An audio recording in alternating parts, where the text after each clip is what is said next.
Translation: Once upon a time when Brahma was thinking of how to create the worlds, as in the past millennium, the four Vedas, which contain all varieties of knowledge, became manifested from his four mouths.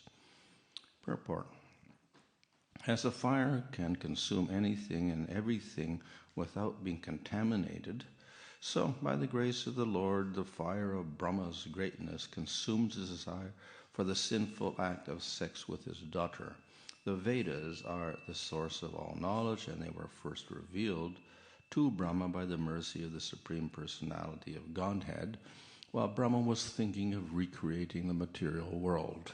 Brahma is powerful by dint of his devotional service unto the Lord, and the Lord is always ready to forgive his devotee if by chance he falls down from the noble path of devotional service. Srimad Bhagavatam confirms this as follows: Sapadamulam bhajata priyasya Takvanya bhavasya hari paresha vikarmayat chot patitam katanchit dunoti sarvam hridi sannavishta. Any person who is engaged 100% in the transcendental loving service of the Lord at his lotus feet is very dear to the personality of Godhead, Hari, and the Lord, being situated in the heart of the devotee, excuses all kinds of sins committed by chance. It was never expected the great personality like Brahma would ever think of sex indulgence with his daughter. The example shown by Brahma only suggests that the power of material nature is so strong it can act upon everyone, even Brahma. Brahma was saved by the mercy of the Lord with a little punishment. But by the grace of the Lord, he did not lose his prestige as the great Brahma. So this is a chapter on the story of creation. Actually, this is sub-creation. We have the primary creation where Mahavishnu glances and agitates Prakriti to turn into Mahatattva and Ahankara and create the material elements. And Vishnu injects the jivas into this substance Prakriti, and through this we get the elements which form into universes. And then Garbhodakshai, Vishnu enters, and from his navel sprouts Brahma, and Brahma takes the elements, and as stated in this verse, he's saying, how can I create the... And of course, not only creates the planets, he also creates all the bodies for all the jivas that have been injected into this material world. So that's called the visarga, or the subcreation. So in other words, the Lord does the initial creation of the elements, and then Brahma puts the elements together to perform, to make lokas, or planets, and bodies for living entities. So these are 2 topics out of the 10 topics which are discussed in Srimad Bhagavatam. Ultimately, of course, the final topic is asraya, or shelter, or cause. And that cause is, according to Bhagavatam, Swayam Bhagavan Krishna. So he's the final cause.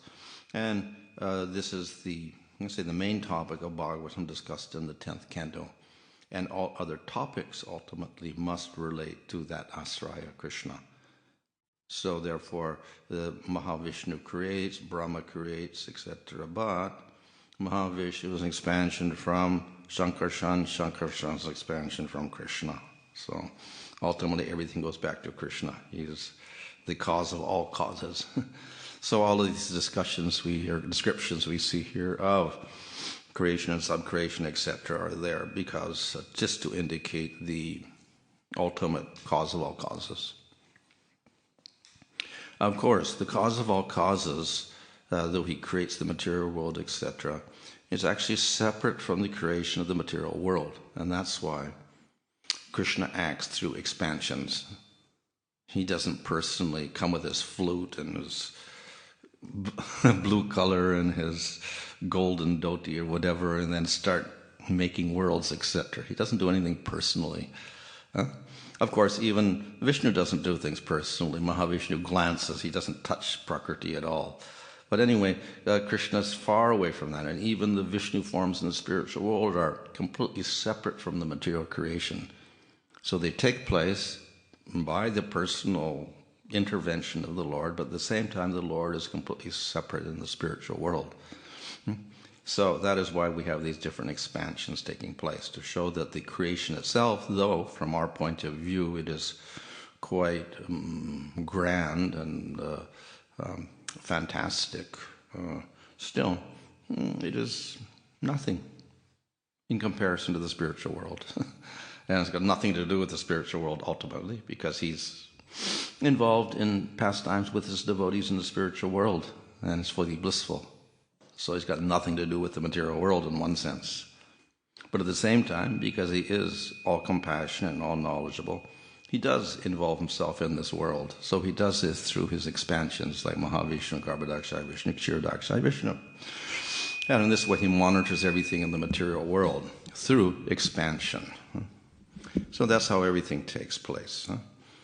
So we will sometimes wonder why we have so many cantos involved in these technical aspects of elements and creation and subcreation and species of life, etc. So, yeah, it is a little bit off the subject, because ultimately we're interested in Krishna and his pastimes in the spiritual world, but we get to deal with all these other topics for 9 cantos. Yeah, some of which are very technical. And of course they're dealing with material things like material bodies, material planets, and material elements. So then, what's this got to do with spiritual life? We're trying to get out of here. So one answer, of course, is that for people in the material world, they often wonder, well, how is this material world created? How is my body created? So we have to give an answer to that. So this is probably a more immediate question for most people. First we say, well, I'm an Atma, I'm not the body. And then there's the Supreme Lord, who's the Supreme Atma and the Supreme Spiritual Entity. And we can give descriptions of him, as we do in Bhagavatam. But still, people are wondering in the material world, well, how did I get here? And how is this world created? And how is the Lord related to my material body? So then to answer those questions, we have all of these discussions. And we'll see that such a question is prominent among all people.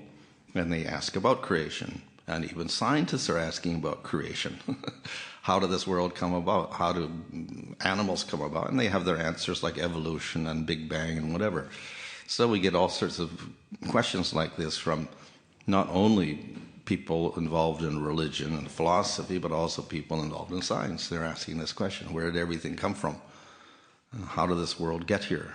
How are things created? So, of course, in answer to that, then, we do have these descriptions of material world and how it takes place. On a more philosophical level, the question arises, how does matter relate to a Supreme Lord who is not matter, who is spiritual? And how can they relate at all? Because they're completely different. And why does he create matter at all? Because it's completely unconscious and low and full of ignorance, etc.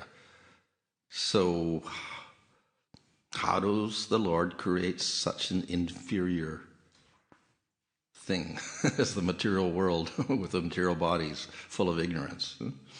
So that's another question, which is all religions also have to deal with. How does God relate to the material world if he's all perfect and the world is so imperfect?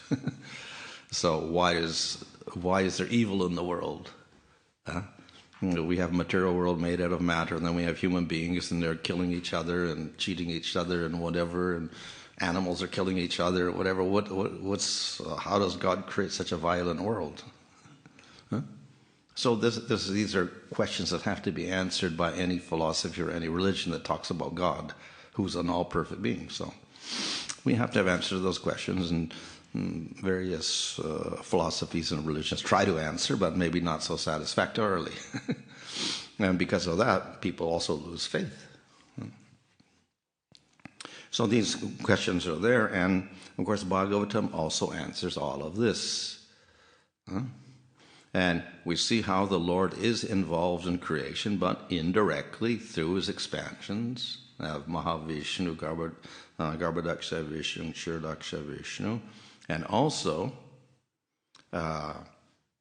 even they do not touch anything in the material world. Mahavishnu glances.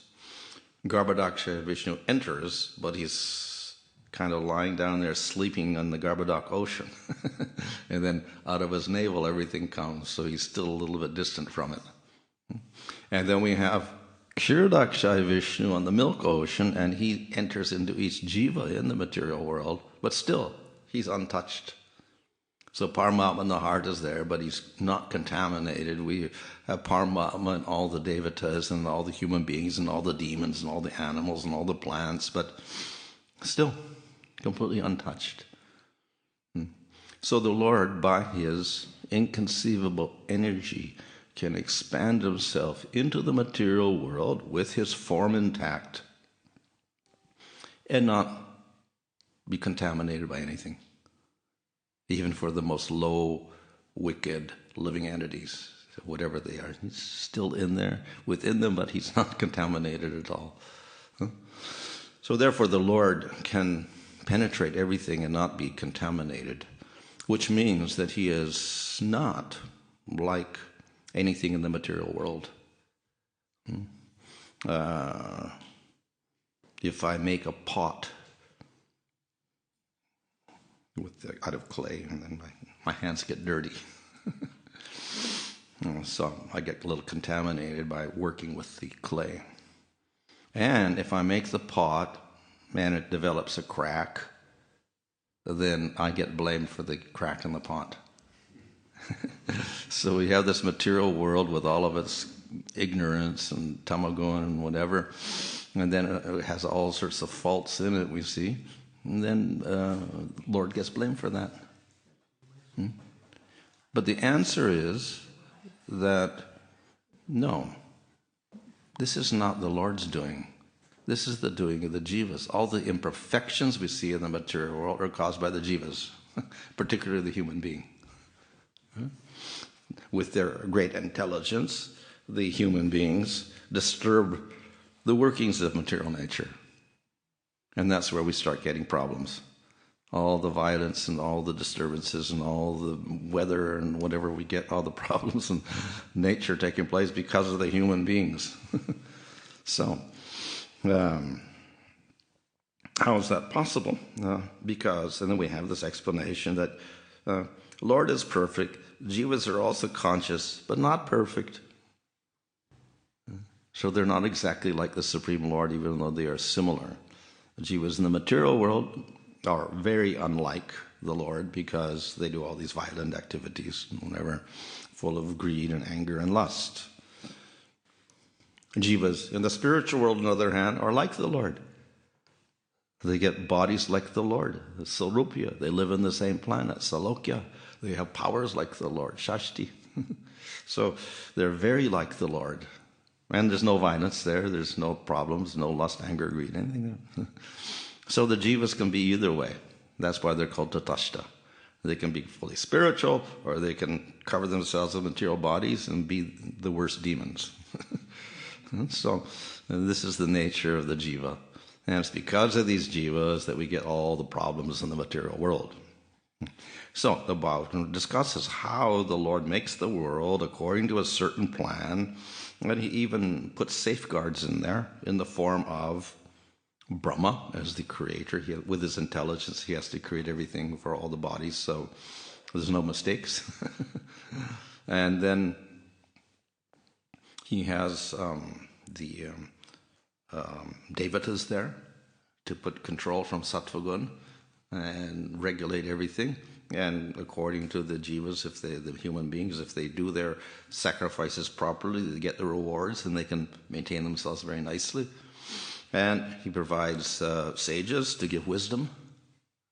Yeah? And he provides manus and their descendants to rule over and establish varnashram dharma and to establish the process of bhakti. So these are some of the ways in which the Lord tries to keep the balance within the material world. Nevertheless, the world itself is imperfect. It's made of gunas, and they're always out of balance. So sometimes sattva is prominent, sometimes rajas is prominent, sometimes tamaguna is prominent. And accordingly, sometimes if tama and rajas are prominent, the demons get real strong. Materialists get very strong, and they start attacking the people in sattva. They attack the Devada's planets, like Hiranyakasipu or Bali, or attack, and they may overcome for some time. And so we get all these conflicts taking place within the universe at all times. This is the nature of matter. It's got these gunas, which don't exist in the spiritual world. That's why we say that bhakti is nirguna. Nistragunya bhavarjuna, and get beyond the gunas, do bhakti. So, because of these gunas of prakriti, we get all these irregularities and changes taking place. So, the Lord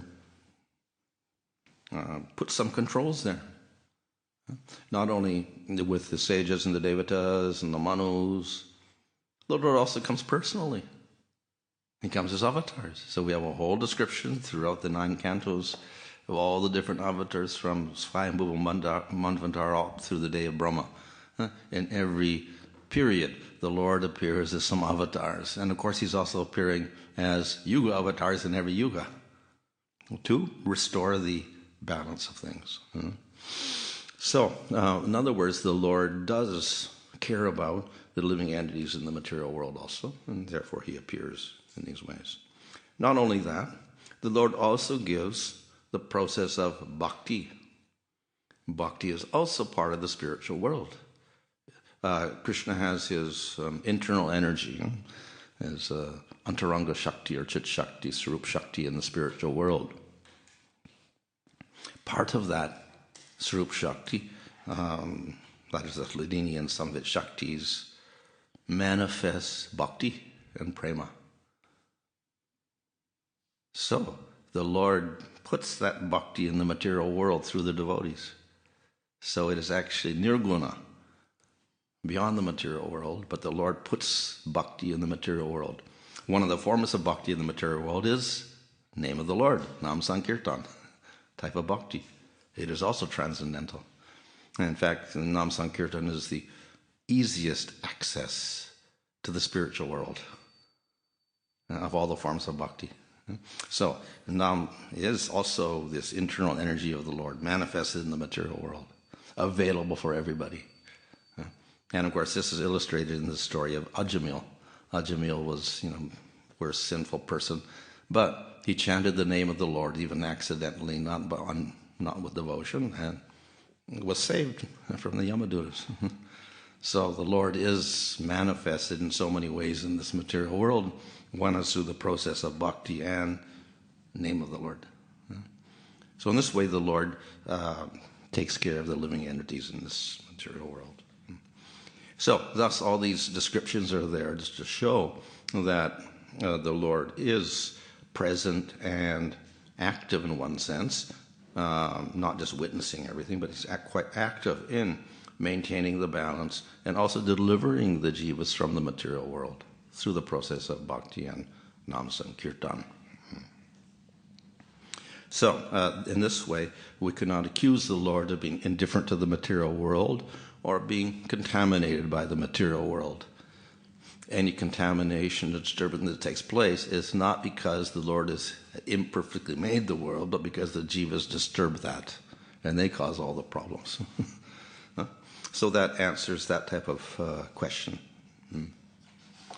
So ultimately, the Lord's purpose of the material world is not to watch the jivas suffering, but to get the jivas out of the suffering, to get them out of their maya, their mistaken ideas about everything and all the violence that they create. And then he gives processes for that: karma yoga, jnana yoga, stanga yoga, and bhakti yoga. So the ultimate process there is bhakti yoga, which is the Sarup Shakti of the Lord. The other processes belong to the gunas, so they're not so perfect.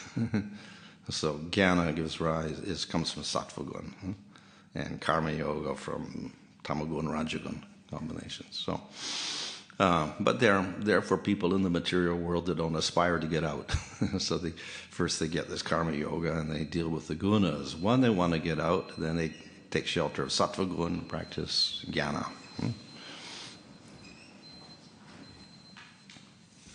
But the purpose of the Lord is ultimately to get everyone to the spiritual world. Some, of course, don't want that.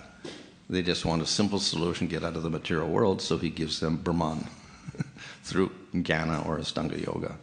And those who actually get the mercy of devotees and understand the real truth and they read the Bhagavatam, then they aspire for spiritual world with spiritual bodies. So so they get that through the process of bhakti. So that's why we have all these descriptions here, just to answer such questions. In this purport, Prabhupada mentions about Brahma, and Brahma was very sinful, but the Lord forgave him. In spite it was a very great sin, because he ran after his daughter,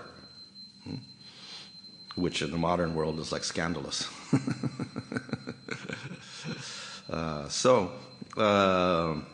But this is one of the principles of bhakti also. The Lord is so attracted to the devotee that even if the devotee commits a sin, the Lord doesn't mind too much. But there's some conditions to that. So we have the verse in Bhagavad Gita that the Sudurachara, which means a person who has committed the worst, not a bad activity, but the worst activity.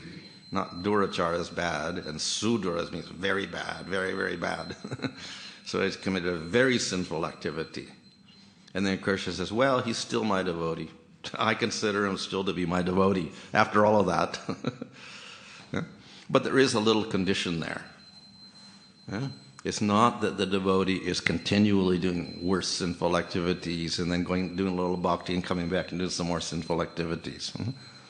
So that's why Prabhupada says it's like accidental, or by chance he commits the sin. So it's not that he's intentionally doing it and then doing bhakti to cover it up or cancel the influence. If that happens, it's one of the offenses to the name, committing sinful activities in the strength of chanting the holy name or doing bhakti. So then it becomes worse. It doesn't cancel out your sin at all. That makes it worse. And it doesn't get the forgiveness of the Lord also. In that sense, the Lord rejects the person. So, but if the devotee happens to commit a sinful activity, even a very sinful activity, and of course, after he does it, he regrets it and stops, and continues his bhakti, his devotional service, under that condition, then the Lord forgives. So, in other words, sin is there, and sin is basically violence against other living entities. And from that we get all sorts of suffering and bad karma. And definitely it's disturbing for the living entity, and therefore we get all these bad reactions, so we don't do it again. And we know the devotee is not supposed to be violent and indulge in these sinful activities.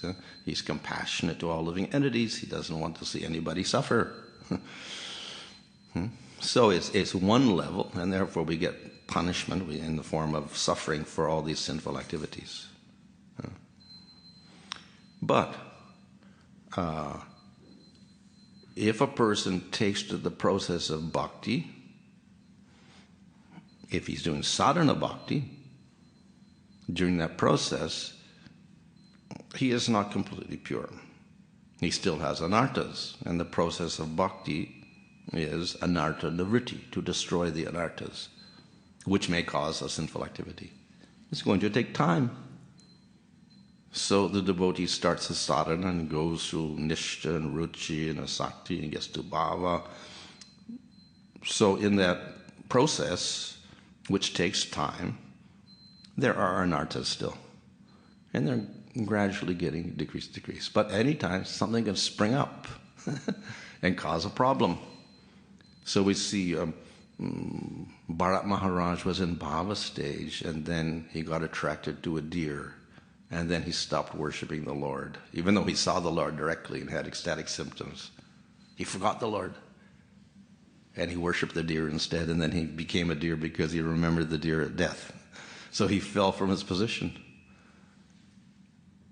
So even in bhava, these anarthas can rise up and cause problem. What to speak of lower levels? So, if these mistakes arise somehow or other, and they happen, still the Lord doesn't forget the devotees. He's always there to help the devotees. So that's why he says that even if you're in the most sinful activity, I still forgive you, because he understands that anarthas are there, and due to the anarthas, when you're practicing, this can happen, but he still recognizes that person as a devotee. So this is the compassionate nature of the Lord in relation to those practicing bhakti. If you're not practicing bhakti, then of course a sin is a sin and you get your karma or whatever. The Lord doesn't really involve in that. But we see that the process of bhakti itself destroys all sinful reactions. It also destroys the propensity to commit sinful actions. But nevertheless, we're going through this process of purification, so along the way we can commit sins, and then the Lord also forgives that. So this is the nature of the Lord. What he does not forgive is offense.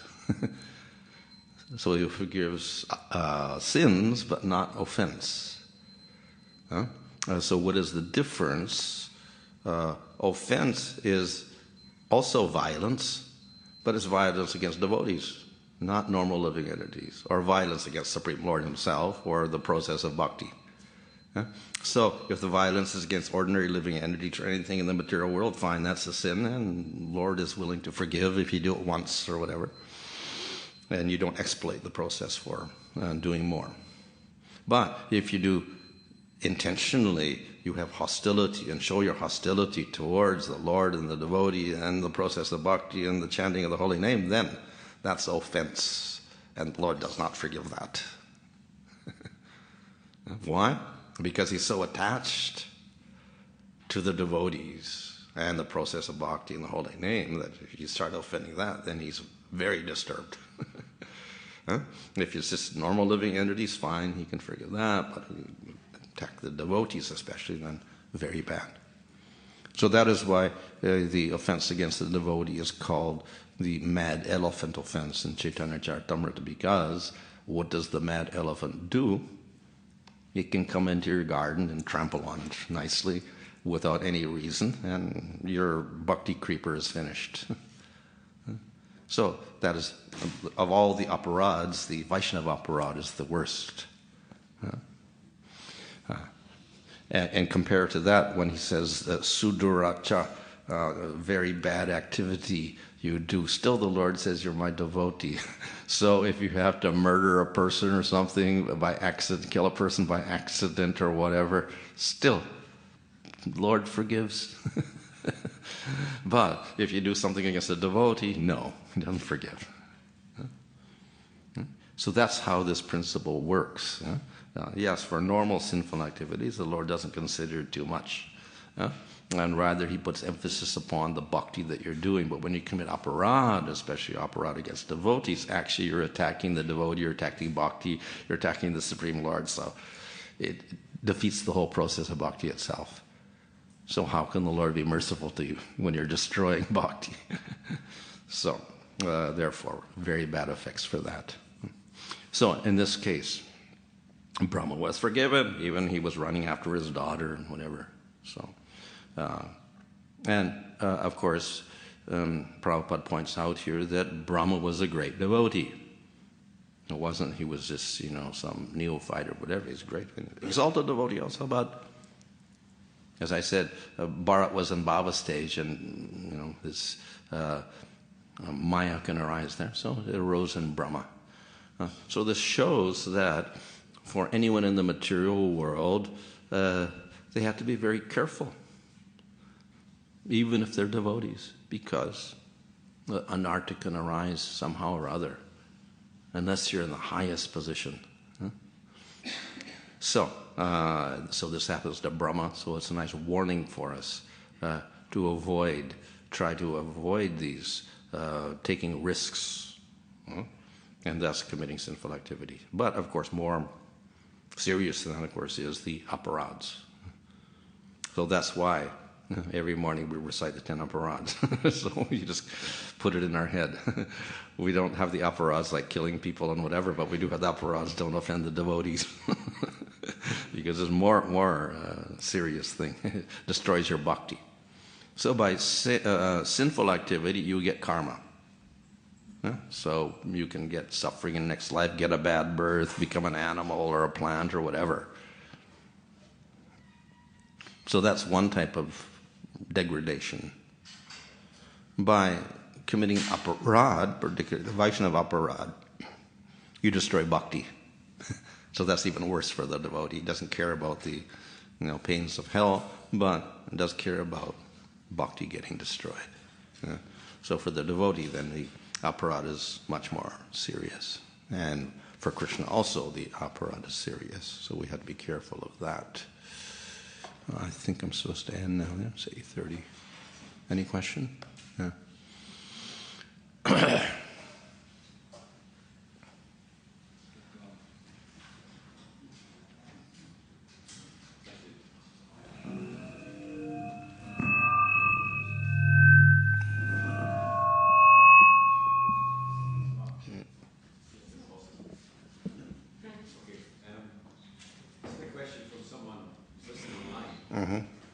If the jiva is responsible for the problems of the world, that implies that material imperfections like kama, krodha, etc.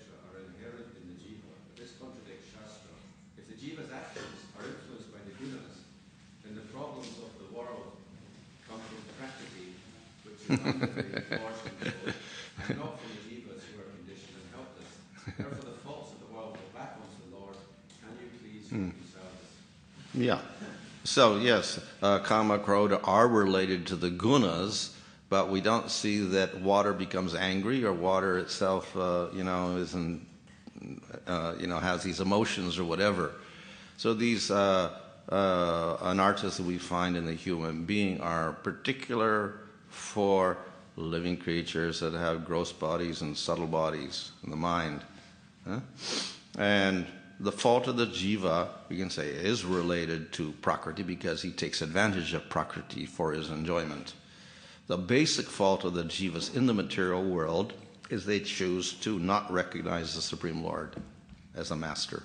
And instead, they want to enjoy, not give enjoyment to the Lord, but take enjoyment for themselves. And the only way they can do that is to get a material body and try to enjoy matter. And then this gives rise to karma and lust, anger, greed, etc. So it has to do with the choice of the jiva to be separate from the Lord. That's called his ignorance, and thus enjoy separately. So the propensity to enjoy or to experience bliss is also natural to the jiva. But the only way it can be expressed properly is by serving the Lord. Then we get the bliss. And when we try to get the enjoyment for ourselves, we end up with material happiness and material distress. And we get all these other side effects like envy, lust, anger, greed, etc. So therefore, these things are, of course, they're related to the material world.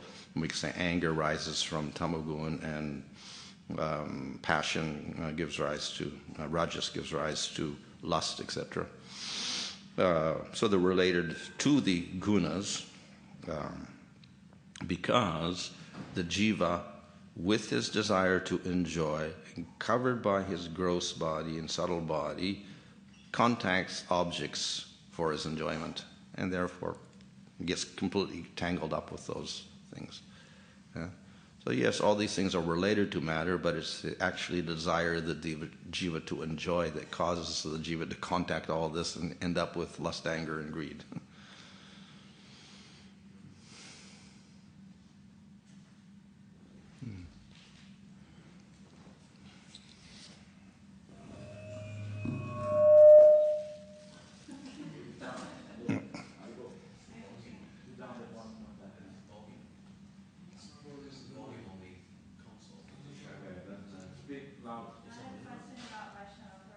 Yes. You could explain a little bit, if you can, what is the definition of a Vaishnava aparadh? Is it just anything that makes a Vaishnava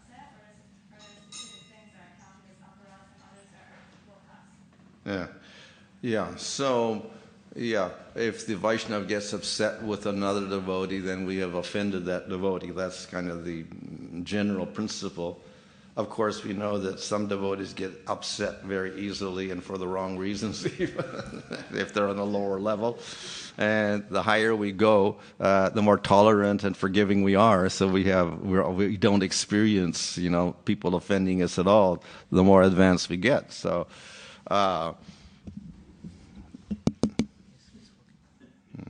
in all cases, we do have to be careful.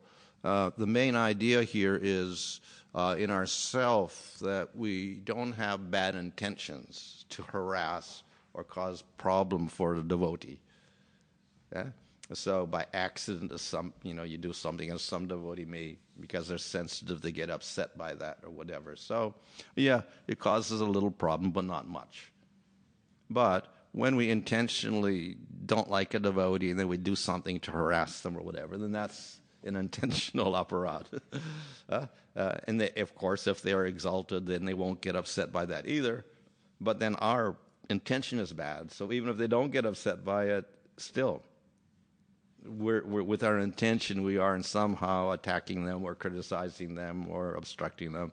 Then we have to suffer that effect. So those effects are more serious, whether the other person is upset or not. Thank you, Maharaj, for this answer. But my next question would be, many devotees are very insensitive. It's too low. Insensitive to aparads? They just don't care about the person will. Or they don't care about committing aparads? Which one? Well, the devotee by nature should tolerate, in Bhagavad Gita, even second chapter, it says, hot and cold, etc., tolerate everything. And in the Bhagavatam it says the devotee in joy or in suffering, whether he's criticized or praised, he's indifferent to everything. So in that sense, there should be some indifference to material world and things like that. On the other hand, the devotee is not supposed to tolerate aparad against other devotees. So for material things, we're kind of indifferent. But to the devotional process and things like that, then we have to be very careful about that. Hare Krishna. Krishna Maharaj. Could you say a little bit about, you say Krishna doesn't forgive offenses or aparads.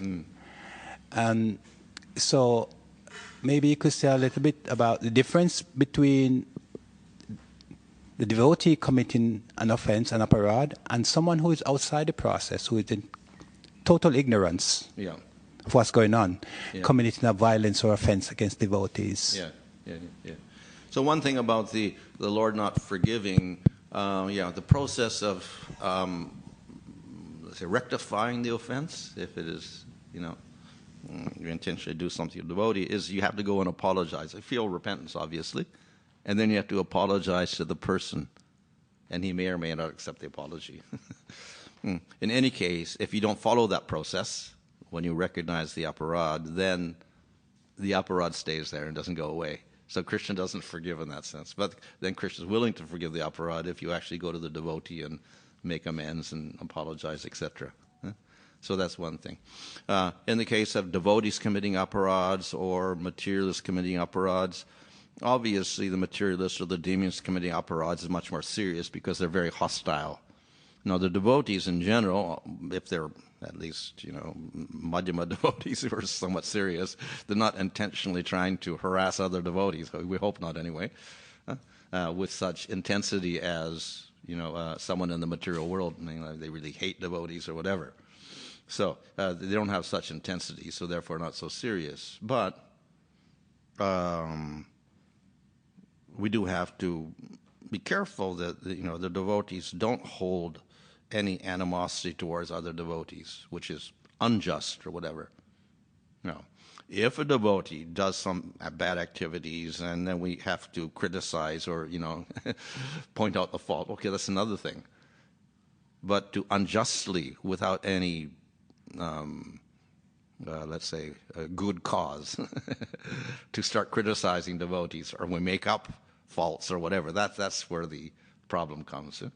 So by doing that, we're actually going back like the materialists, and we're feeding our material propensities that way of lust, anger, greed, envy, partition, all these things. We're feeding that by the criticism. So it's kind of becomes similar to the demoniac mentality or whatever. So we have to be careful of that in our devotional service.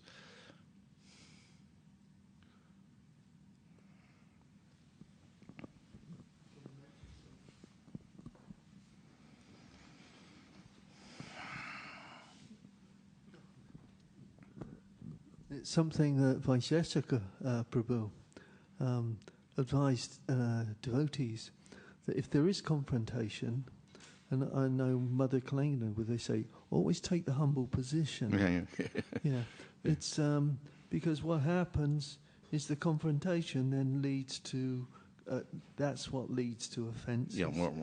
Yeah. So Mother Kalingana would always just bow her head and not say anything, and she went through such difficulties, but they're always right, we're always wrong, and they'd walk away. And I remember one particular occasion, there was somebody started calling Krishna a murderer, and he was almost hysterical.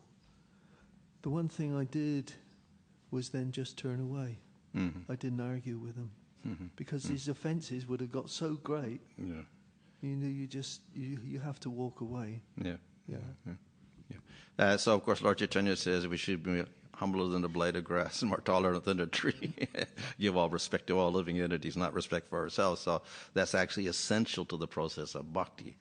So if we're really doing bhakti, then when these things happen, we're going to tolerate an awful lot, take a humble position.